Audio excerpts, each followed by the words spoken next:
Assalamualaikum warahmatullahi wabarakatuh. Selamat malam, salam sejahtera bagi semua. Pasca kemarin ada pemilihan di 4 wilayah di RW 02 yaitu RW 3, 5 dan 7 dan 9. RW Momentum, di sini Momentum gua ngajak temen gua untuk collab. Sebenarnya lebih ke agar kita punya kreasi anak muda ke depan lebih baik lagi.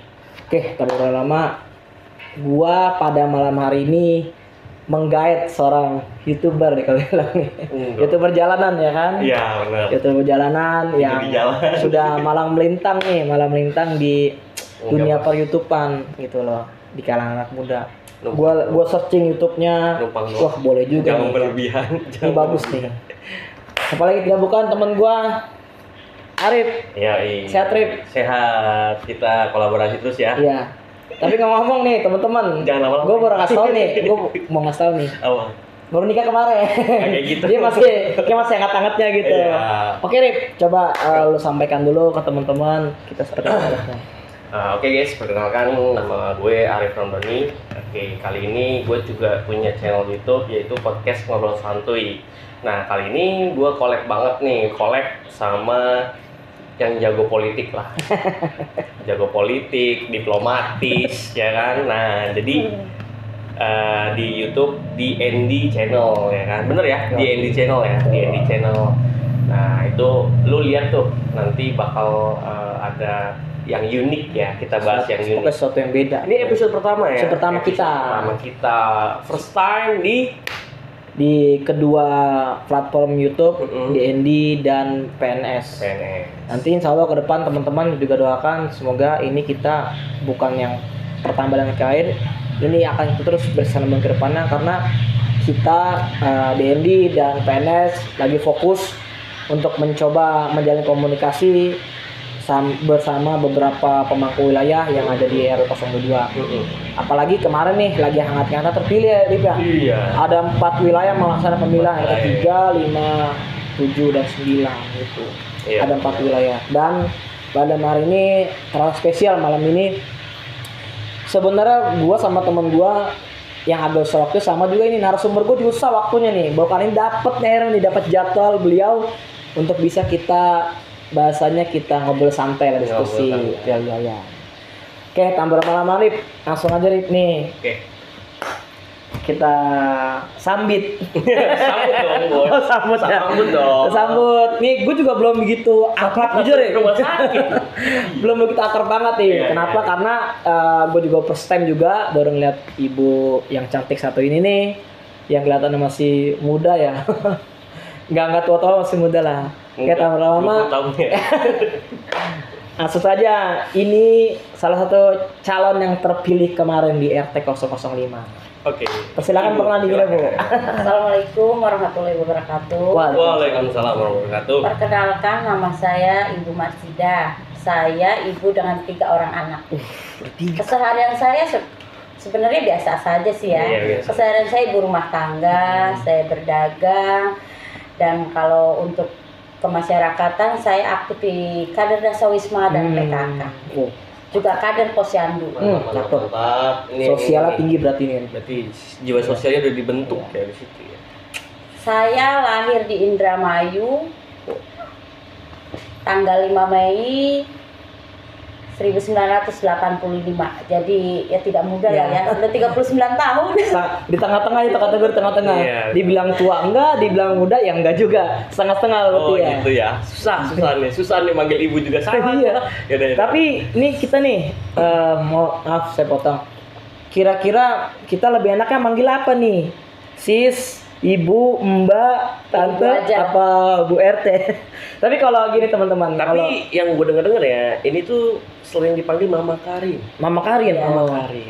Biasa dipanggil Mama Karin berarti ya. Berarti kita panggil Mama Karin aja ya. Lebih enak ya. Soalnya kalau gua panggil Bu RT ya belum dilantik, enak juga dong sama RT yang sebelumnya yang masih bahasa menjabat. Masa ada 2 RT di sini ada wilayah. Oke Rip, ini malam ini luar biasa banget Rip kita Rip. Bisa dapat narasumber yang baru pilih kemarin. Mungkin lelah kemarin ya Lip ya kan pasca pemilihan kemarin, capek nggak bisa tidur ya. Pastilah, mungkin berhari-hari itu kampanye belusukan gitu kan, meyakinkan masyarakat bahwa saya diangkat masyarakat yang ke depan akan menjadi panutan masyarakat juga seperti Benar. itu. Iya. Nah, gue pengen ntar teman-teman juga yang menyaksikan video ini juga boleh memberikan saran, masukan untuk Mama Karin selaku Ketua RT yang terpilih di wilayah RT 005. Jadi buat Iya, teman-teman benar, semua, kita sama-sama boleh mengkritik, tapi kritik membangun, bukan kritik menjatuhkan. Gitu. Benar. Karena, betul ya Arif ya? Benar, Karena setuju. Terkadang kita mengkritisi bukan karena ingin bangun, tapi lebih banyak lebih ke personalitinya. Gitu. Iya. Dan Menjatuhkan mental ya betul, jatuhnya. Ya. makanya gua sama temen gua Arif hadir di sini ingin mencoba untuk mewadahi, menjembatani ya apa yang menjadi aspirasi masyarakat. Benar. Semua ya, bukan di RT 5 tapi semua nanti di daerah sama juga. Benar bro. Oke, nih kan tema kita ini kan membangun komunikasi sebagai anak muda ya. Nah, untuk menjembatani ke mana? Ke Warga masyarakat. Terus ke pejabat-pejabat lingkungan ya. Iya. Oke, Mama Karin, sudah ini nggak sih terbayang nggak sih di benaknya Mama Karin ke depan nih akan ada apa? Entah RT 5 jalannya itu di lantai atau gimana nih Mama Karin? Kita yang rendah-rendah dulu lah, kita agak-agak yang formal. Terobosan apa nanti Maksudnya kan? planningnya nih. Iya, Iya, ke depan seperti planning apa? apa? Kalau Gua. saya karena kemarin dari sebelum dilantik dari sebelum mencalonkan diri emang saya juga udah terjun mengurus masyarakat ya, istilahnya membantu warga dalam hal surat menyurat, pengobatan. Karena saya juga kader posyandu, jadi saya juga mengurus balita stunting. Apalagi di RT 5 ini terus terang balita stunting kita kemarin terbanyak di RW 22, 5 orang. Oke, sebelum mengarah ke sana, mungkin teman-teman nggak ada yang tahu nih, stunting itu apa sih sebenarnya? Gagal tumbuh kembang anak ya. Jadi dia antara berat badan, tinggi badan itu jauh di bawah standar. Standar minimal anak, perkembangan anak, pertumbuhan anak. Oh, jadi larinya kesehatan Ya, larinya. bisa dibilang kurang gizi, mendekati gizi buruk, hampir seperti itulah. Karena dia harusnya standarnya anak itu dalam 1 tahun, umur 1 tahun itu harusnya berapa senti, dia cuman bisa separohnya atau sepertiganya itu. Oh, iya. Begitupun juga dengan berat badannya. Iya. Bener bro. Gue ada cerita sedikit nih. Kan gue mau nikah nih. Itu gue ada tes kesehatan yang soal stunting. Tapi pemerintah itu emang lagi mengujuk-ujuk tentang stunting ya, karena untuk mempersiapkan anak-anak muda yang menjadi regenerasi kita gitu ya. Oh, bener juga sih program Kita baru mulai pembukaan aja udah ngeri nih jawaban dari Bu RT gitu nih. Maksudnya kita bertanya tentang seperti apa planning ke depannya, langsung dijawabnya maksudnya langsung ke inti. Iya, Berarti intinya itu Bu RT kita lagi fokus ke masalah kesehatan dan dibahas cuma stunting lagi. Wah, Bu RT ini kalau boleh saya sedikit tambah masukan Bu RT. Stunting itu emang di utara Bu RT, Jawa Utara gitu Bu RT. Itu tinggi sekali gitu. Pantes nih kenapa masyarakat pada milih Bu RT nih Mama Karin, karena fokusnya bukan mengejar suatu kemenangan gitu, tapi untuk masa depan baik semua lintas generasi.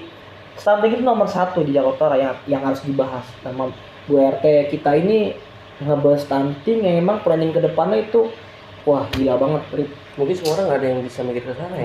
Nggak ada, Rip. Nggak ada ya, bro. Boleh kita tanya ke semua RT, planning ke depan dia pasti jawabnya yang Pembangunan. monoton lah. Iya, monoton. monoton Tapi pembangunan beliau gitu. langsung jawab ke intinya bahwa di RT 5 ini lagi fokus masalah kesehatan. Stunting nomor berapa BRT? Ada berapa stunting di Kemarin pertama ya pas saya tangani itu 5 anak. mana? Sekarang alhamdulillah tinggal 1. Oh, luar biasa Andre. Udah lulus. Tapi ngomong-ngomong nih teman-teman, Mama Karin ini ya penyedia nih. Jadi si kawan gue ini Ya. ya si PNS ternyata warganya dari beliau juga Iya. gitu, makanya bangga lu Rip punya calon, bukan calon lagi ya, RT yang kan lagi dilantik nih. Iya, Gitu. kan RT-nya aja begini, apalagi anak mudanya ya kan. Maju Harus lebih maju lagi dong orang mudanya. Iya. maju RT-nya, maju warga, maju juga pemudanya. Jadi kan mantap lah ya, seimbang. Berarti planningnya seperti itu. Ada lagi nggak planningnya seperti apa nih Mama Karin untuk ke depan? Ya, kalau saya siapa? keinginan saya ya berjalan seperti semula aja ya, kita mengalir aja lah. Mengalir aja. Apa yang butuh kita kerjakan ya kita kerjakan. Apa yang emang harusnya kita kerjakan ya itu ya kita kerjakan. Ya pertama-tama saya juga seperti mengurus balita stunting apa dan juga surat menyurat. Saya ingin membantu warga RT 005 supaya lebih mudah dalam pengurusan surat menyurat seperti KK, KTP, akte kelahiran, BPJS. Tentang administrasi. Iya, administrasi. Jadi kan selama ini kan kita tahunya gini kan, ada warga mengurus karena dia tidak mampu atau tidak tahu caranya, ada tidak punya waktu, ya ambillah calo yang harusnya cuman ya keluar duit berapa jadi berapa kali lipat. Betul. Nah, jika warga itu mampu membayar, tapi kalau warga itu taruhlah dia aja cuman bekerja serabutan atau buruh harian ataupun pemulung, kan kayaknya kasihan sekali gitu kalau dia harus mengeluarkan duit banyak untuk sekadar membuat kartu BPJS atau sekadar membuat akte kelahiran anaknya.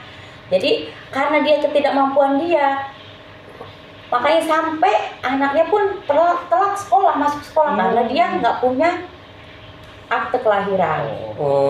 Terlambat mengurus aplikasi berarti. Karena terlambat mengurus, dia juga selain terlambat mengurus karena bingung, tidak tahu caranya, mungkin karena biaya juga, terhalang biaya. Akhirnya sampai anaknya sekolah, itu telat juga karena dia menunggu ntar kita belum punya duit nih buat mengurus. Maka dari itu, visi misi sesuai visi saya kemarin, pas saya mencalonkan diri, saya itu udah dari awal ingin membantu masyarakat dalam hal administrasi. Itu lah untuk sebelum itu Mama Karin, saya potong dulu nih ya, biar penonton nih penasaran. Iya. Kok bisa sih Mama Karin tercetus di benak Mama Karin ingin mengurus hal itu gitu? Pernah ada apa gitu? Ya karena saya mengalami sendiri. Dulu pas saya baru tinggal di Jakarta mengurus surat-surat untuk akte kelahiran anak saya itu lumayan tinggi pembayaran itu budget yang kita keluarkan itu sangat tinggi bahkan. Saya pas waktu itu sekitar tahun 2011 saya mengurus akte KK dan KTP. Pas masa itu kan belum ada KIA ya? Ya, belum ada KIA. Cuman akte anak saya satu sama KTP saya suami istri sama kakak. Kami di patok harga itu 1.350.000. Wow, fantastis. Jadi pengen jadi calo kali ya. Padahal pelayanan itu semua gratis dari pemerintah ya. Ya. Makanya ini bagus banget sih Mama Karin ketika Mama Karin punya misi seperti itu gitu. Karena ini juga catatan ya buat teman-teman semua ya, termasuk teman-teman yang nggak paham mengurus administrasi seperti apa di kelurahan masing-masing. Bukan kita mematikan rezeki calo, bukan. Tapi terkadang banyak oknum-oknum calo juga yang memanfaatkan situasi gitu. Maksudnya yang memang seharusnya di sana kan pelayanan jelas pasti gratis gitu kan, di kelurahan atau kecamatan semua gratis. Terkadang kan oknum-oknum memanfaatkan situasi ketika masyarakat atau warganya tidak tahu seperti apa, terus persyaratan seperti apa, dia memanfaatkan dirinya menaikkan budgetnya seperti apa. Ini bagus nih, ada terobosan dari RT 005 yang ingin melayani masyarakat dari segi administrasi. Ini Bu RT, mohon maaf ya, Bu RT lagi, Mama Karin. Iya. Ketika Mama Karin punya terobosan seperti ini, mungkin ada beberapa calon-calon mungkin merasa kayak, wah nih punya apa, gue diambil nih kan di RT-nya. Rezeki gue nih kan. Gimana tanggapan Mama Karin seperti ini? Kalau menurut saya ya, kita kan kalau menurut saya pribadi, kalau saya tahu cara atau punya kemampuan ya, dalam hal itu. Kenapa tidak saya pergunakan untuk membantu orang, itu satu. Lah, bagi calo-calo ya saya bukan berniat mematikan rezekinya atau gimana, tapi cobalah mungkin kayak calo-calo juga ya. Lihat situasinya, Ya, orangnya gitu ya. lihat orang yang kita mau kita ketok itu harga itu orangnya seperti apa gitu.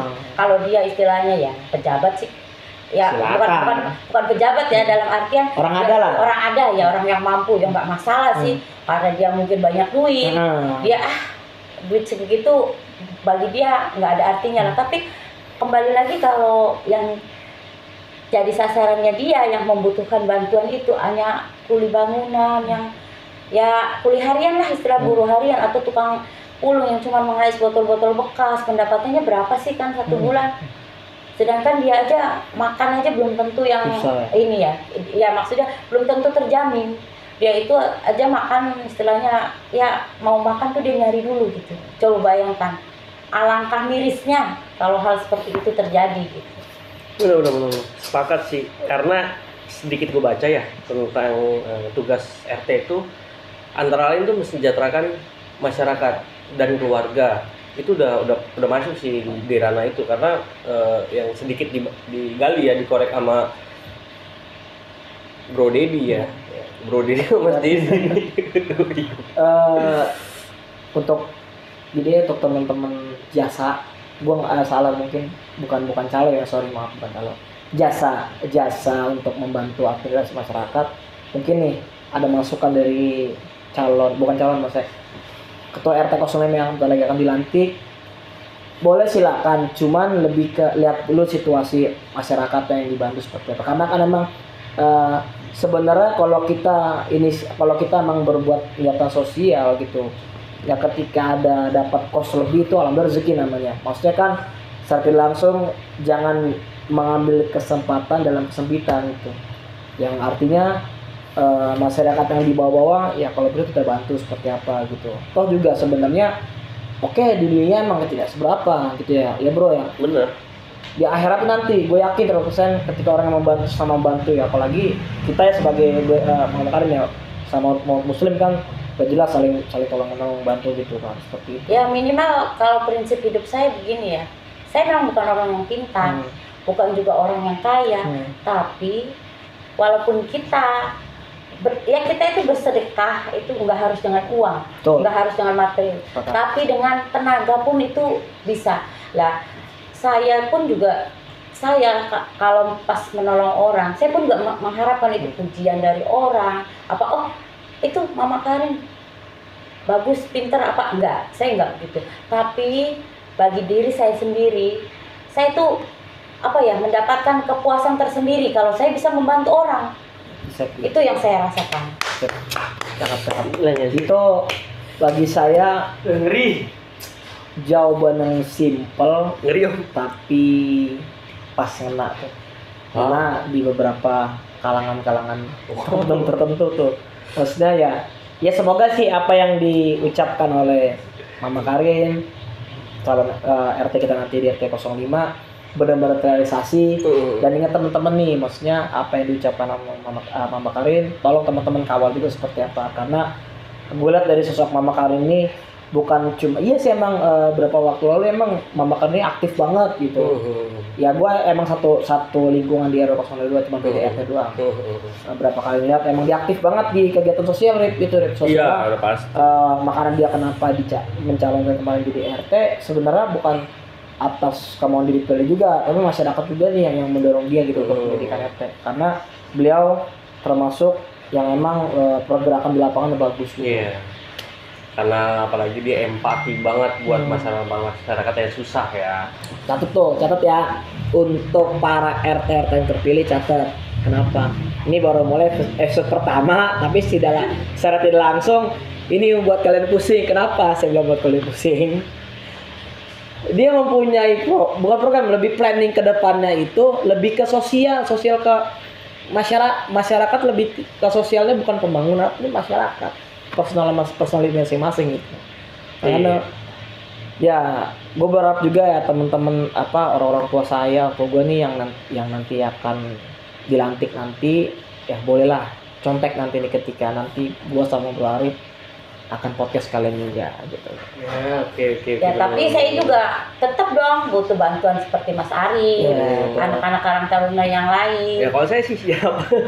Karena kita pun juga, kita nggak mungkin dong seperti saya ini bekerja sendiri tanpa dukungan orang lain, Betul. tanpa dukungan warga. Betul. Kita bisa bicara begini begitu, tapi begitu kita laksanakan tidak ada yang mendukung kan percuma ya. Benar sekali. Maka dari itu ya saya juga tetap minta bantuan anak-anak, apalagi anak-anak muda nih.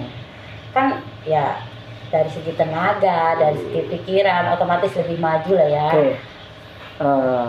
Stop dulu Bu Karin. Padahal gue mau nanya masalah anak muda, udah dijawab sama dia nih.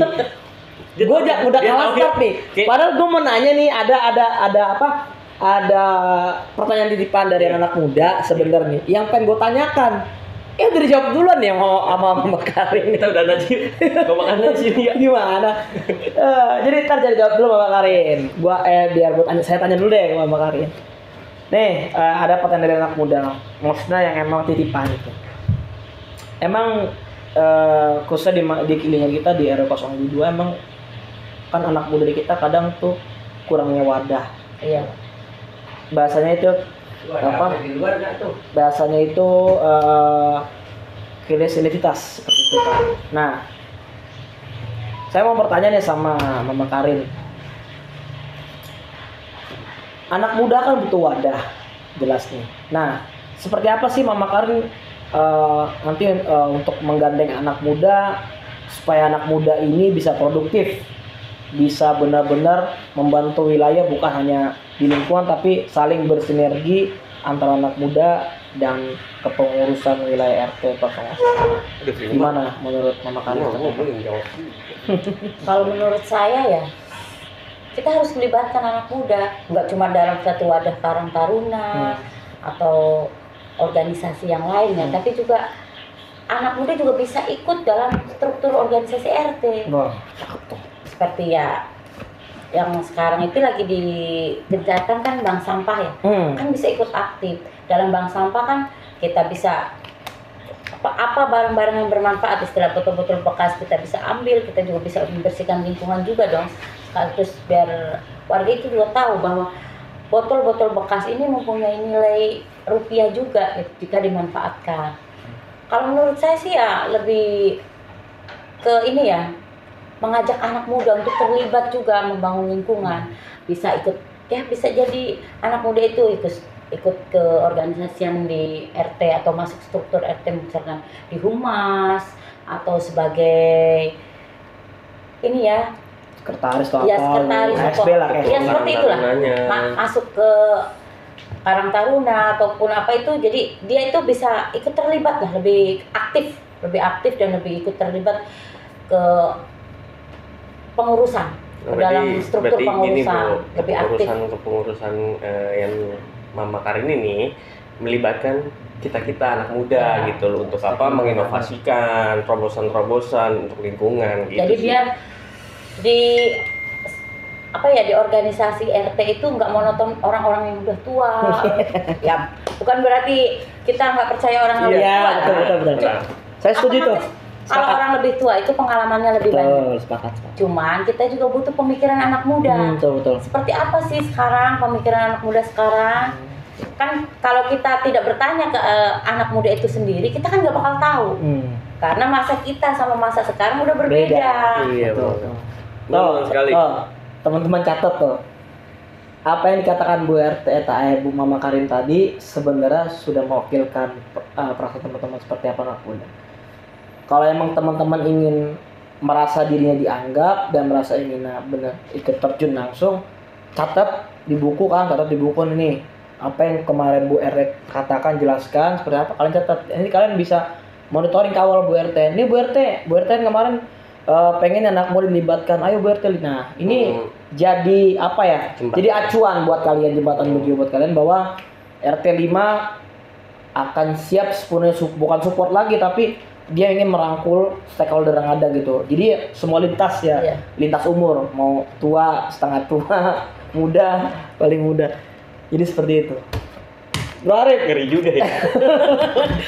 Gua jujur aja nih, apa ini tuh? nggak nyangka gua. Apa? Gue juga nggak Bu nyangka. RT 1 ini Jawabannya gue pikir ya namanya ibu-ibu ya. Biasanya Iya. wanita itu kan kadang kalau berbicara itu ngomong kadang malu-malu gitu. Bener sekali. Nah ini apa ya? Udah bisa gitu. Maksudnya bisa membuka inspirasi juga buat teman-teman juga. Gue juga gue terinspirasi sih. Terinspirasi gue. Dari istilahnya pengalamannya apa gimana? Pengalamannya sih gue. Karena aduh gue ngeliatnya itu kayak apa ya? Peduli banget coy. Gila gak sih? Gue aduh presiden aja nggak mungkin kayak gini. maaf ya. Agak nyinggung nih. Oke, ada pertanyaan lain nggak ke Mama Karin coba? Jadi ya, oke Mama Karin, nah ini untuk mewakili ya saya kan punya keluarga di sini ya. Iya. Nah, jadi saya mewakili semua keluarga di sini. Nah, terkait masalah banyak omongan kayak UMKM Mama Karin. Kan di poin ke-7 itu fungsi mesejahterakan masyarakat ya dan keluarga. Nah, itu UMKM Mama Karin. Banyak UMKM di sini yang udah terlibat di dalam food dan lain sebagainya, kayak GrabFood dan lain sebagainya gitu kan. Nah, gimana sih Mama Karin untuk Mama Karin untuk mewadahi mereka, memfasilitasi mereka untuk terjun ke Jackpreneur dan lain sebagainya, karena kan ada beberapa program pemerintah untuk pemberdayaan UMKM, yaitu kan. Nah itu gimana sih Mama Karin? Kan banyak nih lingkungan kita pengen mencoba gitu terobosan, karena menurut saya pribadi Mama Karin itu untuk membantu pemerintah Mama Karin. Itu coba gimana Mama Karin untuk mewadahi? Sebenarnya udah ada wadah ya dari